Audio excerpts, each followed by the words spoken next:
All right, welcome to part 3. This is sections 14 through 16 of the Doctrine and Covenants. I am the amateur historian. This is filling in the history. So let's get into the introduction to the papers that we now have as sections 14 through 16. So these are included in the section of Revelation Book 1 that was lost. So we do not have that. The earliest extant copies are from the 1833 Book of Commandments.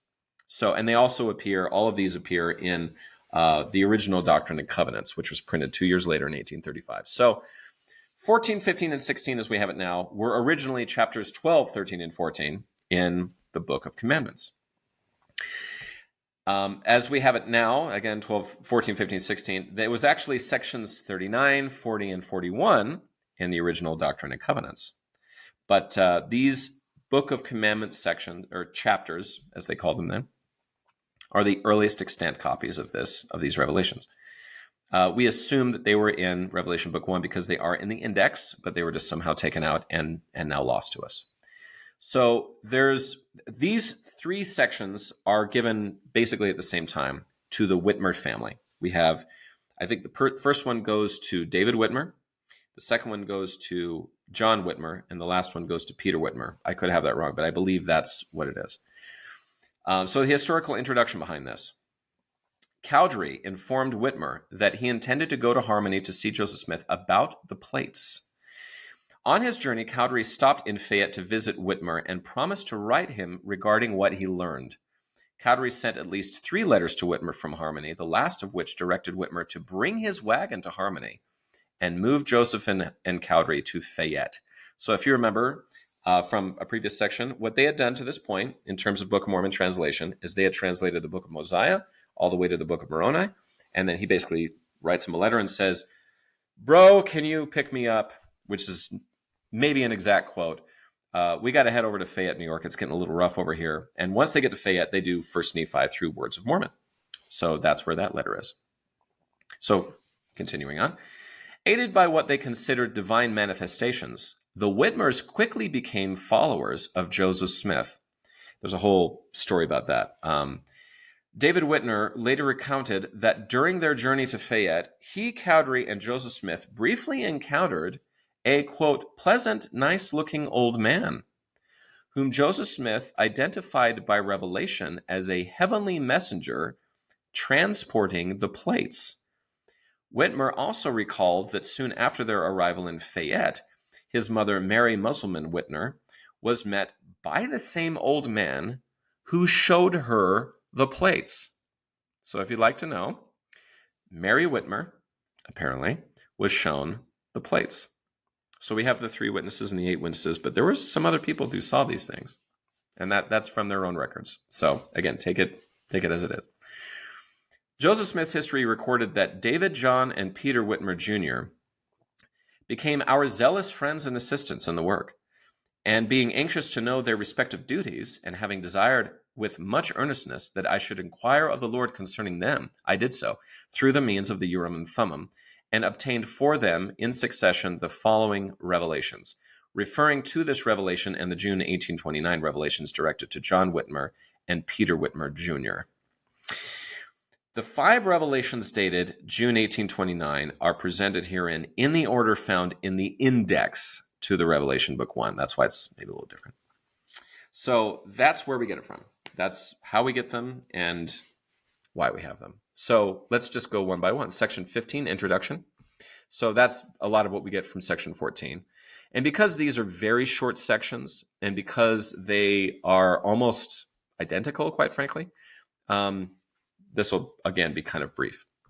So, historical introduction from Documents Volume 1 of the Joseph Smith Papers. We get 3 of the sons of Peter Whitmer Sr., John, who was 26, David, who was 24, and Peter Jr., who was 19, all became zealous friends and assistants in the work.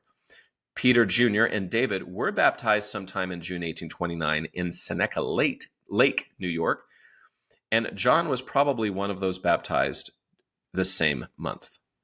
So that's that. So, Section 16's introduction we get, again, from Documents Volume 1. This revelation for Peter Whitmer Jr., dictated in early June 1829, is identical to the revelation for John Whitmer, which apparently preceded it. So, what are we talking about here?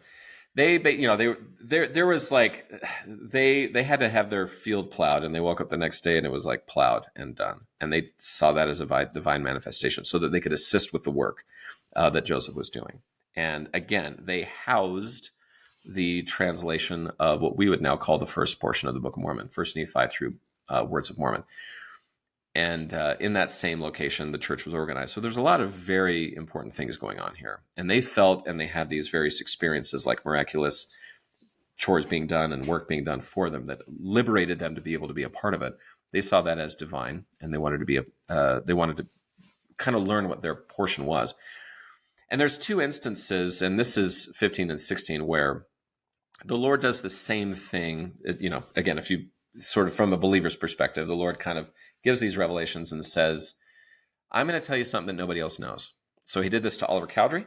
He says, I know you cried at night to me, and I spoke peace to you. What greater witness can you have than from God? This is a kind of a repeat of that method, where he says to these two, you have been wondering what's going to be of most worth in your life.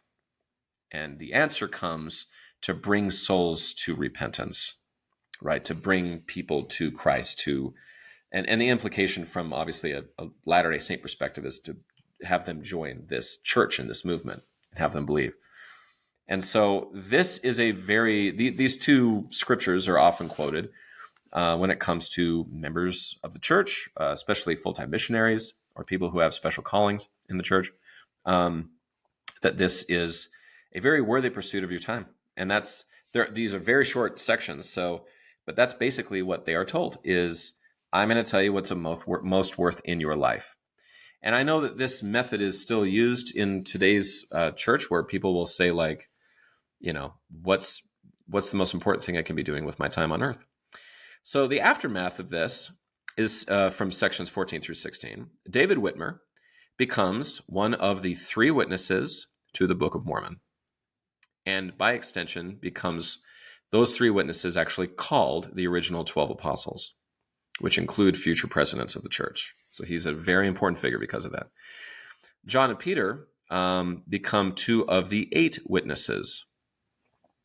And so, their faith made them a part of it. In fact, John Whitmer is a big part of Revelation book dictation.